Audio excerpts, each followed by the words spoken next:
আচ্ছা, আপনার চুলের কালারটা কিন্তু খুব ডিফারেন্ট, মানে এটা মেহেন্দি দিয়ে কি কালার করেছেন নাকি চুলে কালার করেছেন?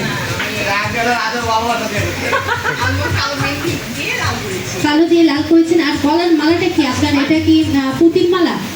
এটা কি অরিজিনাল নাকি এটা ডুপ্লিকেট? Duplicate, original. আচ্ছা, অরিজিনাল পালের একটা উনি সেট করে আসছে।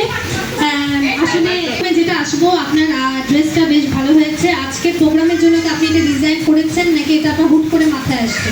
এটা আমি জাস্ট মুখে এর সাথে ইয়ে করলাম, ঠিক আছে?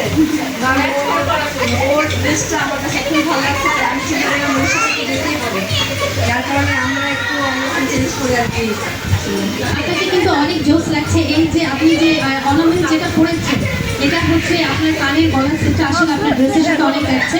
আপনি এটা বলেন যে আজকে আপনার অনুভূতিটা কি, মানে আজকে আপনি এতদিন পর এখানে আসছেন, আপনার কেমন লাগছে? আমার এখানে আসার পরে ভালো লাগছে, ঠিক আছে? কারণ এখানে আসছি, আসার পথে এত ভালো লাগবে তখন আমি মানে আসার পথে এটা ভাবি কি ভালো লাগছে, মানে আপনার কি ভালো লাগছে। আবার ভালো লাগছে মনকে, রাকিবকে, মানে মাইকে তখন কথা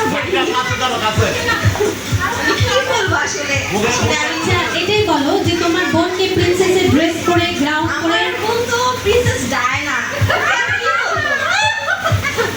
আমার বোন তো জন্ম থেকে প্রিন্সেস ডায়না। হয়তো আমি জন্মের সময় দেখি নাই, কিন্তু আমি যখন থেকে বুঝতে চেষ্টা করছি সবকিছু দেখে আমি দেখতে পাচ্ছি। আমি আশা করি আমার বোন যাতে সুখী হয় জীবনে, সারা জীবন এইভাবে থাকতে পারে।